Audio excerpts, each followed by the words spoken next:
Joji Diaz and welcome to Sex in Philippine Cinema. Oh, title pa lang, delicious na ha? Sabi nga nila, kapag binibitin, lalong nanggigigil. Kaya kulang kayo dyan at kailangan ko lang magtsuba ng konting backgrounder.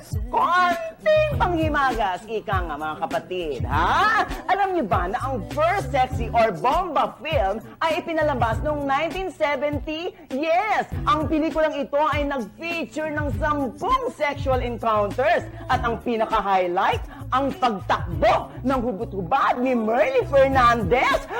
Shock talaga ang mga Pinoy moviegoers. Kaya naman, binuhay nito ang natitigok-tigok ng movie industry ng panahong yon. Yun din yung panahon ni na Divina Valencia, Estela Suarez, nagbuburles. Oo, sumikat din noon sina Rosana Ortiz at Alona